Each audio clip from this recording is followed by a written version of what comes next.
This is the Bahamas Tonight, the Northern Edition, and good evening all. I'm Shashina Roll. As always, it is so great to have you with us. Topping news, one of Grand Bahama's leading all-inclusive hotel properties, investing millions of dollars in renovations. This mega investment is taking place at a time when the resort is experiencing a peak in business. Cleopatra Murphy has the details. The Viva Wyndham Fortuna Beach has invested nearly $5 million into renovations at the all-inclusive resort over the last 2 years, attempting to make the property a more appealing venue for its guests.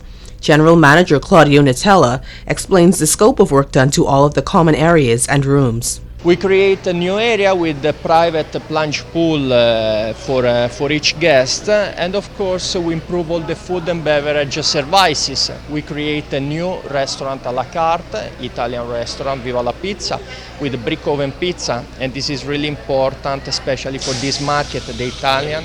The 276-room resort has several properties throughout the Caribbean. While on Grand Bahama, Natella says resort guests can lounge around the pool or on the beach and bask in the sun. He says it also offers numerous activities to guests to keep them busy. The activities started at 8 in the morning with the opening of the gym and close at 2 in the morning with the closing of the disco. We have several activities, several sports from the sport house with all the non-motorized sport and free lesson. We have windsurf, paddleboard, bodyboard, catamaran, kayak, sailing. Natella says the resort is on tap for a good summer, with hotel occupancy for June at 90%. July is forecasted at 85%, and an increase is anticipated. He says resort officials believe in Grand Bahama as a destination. We believe in Viva Wyndham Fortuna Beach. This is the reason why, as I told you, we spent more than $5 million just to renovation, because we believe that improving the services, improving the facilities, we can attract more guests and have more occupancy. And of course, it's really important for us and make enjoy to all the guests the natural resources of the island. The Viva Wyndham Fortuna Beach employs a staff of 176, in addition to indirect staff contracted for other jobs. Cleopatra Murphy, ZNS Network News. Nearly 1,000 tourists are set to descend on Grand Bahama for Faithfest 2016 from October 27th through the 29th. The religious event is being hosted by Bishop Henry Fernandez and the Ministry of Tourism. Local pastors were treated to a luncheon at the Grand Lucine Resort on Thursday that will also be the venue for the event. Fernandez says he hopes Faithfest will empower local and international attendees. We're bringing actually people from the United States and around the world to have what we call spiritual rejuvenation and physical relaxation. Of course, you guys got a beautiful island, so we're trying to display, if you will, Grand Bahama to the world. Faithfest is going to include not only comedy, the physical, if you will, exercise. We're going to have a relationship session where we talk to married couples and singles, but also, of course, night services where speakers will be pouring into people's lives. I'll be one of the speakers. Pastor Cheryl Brady from Dallas, Texas. We have comedian Marcus Wiley.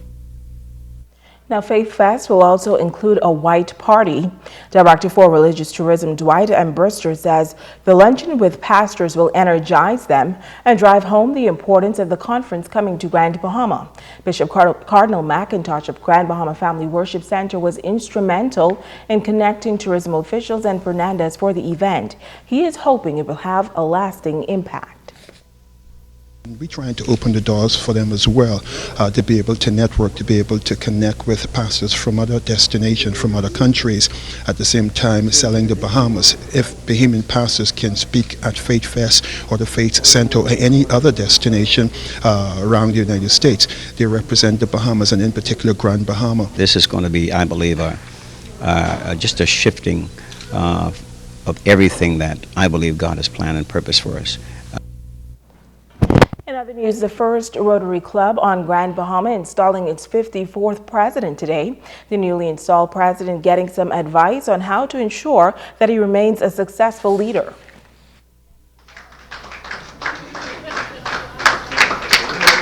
He can now boast of becoming the youngest president of the Rotary Club of Freeport, which is the first club on Grand Bahama introduced back in 1962.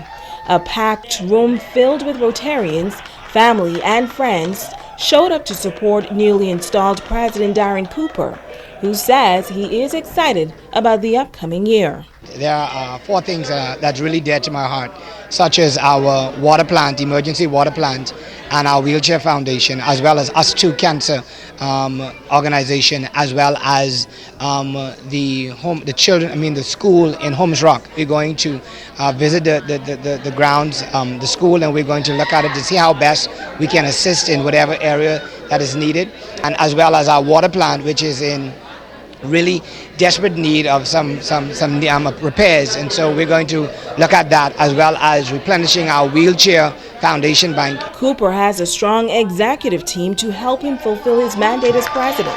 As a young leader, his hope is to engage other young people throughout Grand Bahama through service. Great men have passed these doors of presidency, such as our very own Sir Albert Miller, who's now gone on, such as Sonny Wall, who passed as president. I'm honored to have been asked to serve and to build on what they've started. Making a special visit to Grand Bahama for the momentous occasion was Member of Parliament for Long Island, Loretta Butler Turner. As guest speaker, she gave sound advice on becoming a leader and the importance of exercising good judgment. Good judgment is about making tough calls when you don't want to make a mistake, but you know you have to have the courage to make the call. People will respect you for the decisions you make. People realize they can forgive you for the mistakes that you make, but you must make a decision. Sometimes you're going to feel it in your gut, but sometimes it's going to be based on your values and your principles and your experience. The incoming board was pinned by Assistant Governor Billie Jean Ferguson. Shashina Roll, ZN. In other news, the Hawksbill Creek Agreement Review Committee will extend its consultation process for a further period of 1 month, July 1st through August 2nd. Now, this will allow members of the public and interested parties time to fully consider the redacted McKenzie report and further contribute to the consultation process.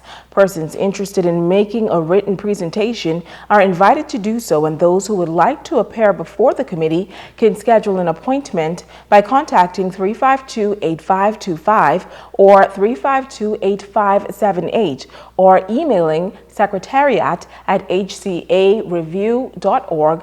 Meantime, the redacted McKenzie report is also available online at www.hcareview.org. Copies are also available upon request at the Office of the Secretariat, Hawksbill Creek Agreement Review Committee, the Ministry of Grand Bahama, the 4th floor of the Harold Gregory Building, the Mall Drive, Freeport. Stay with us. There's more news when we return.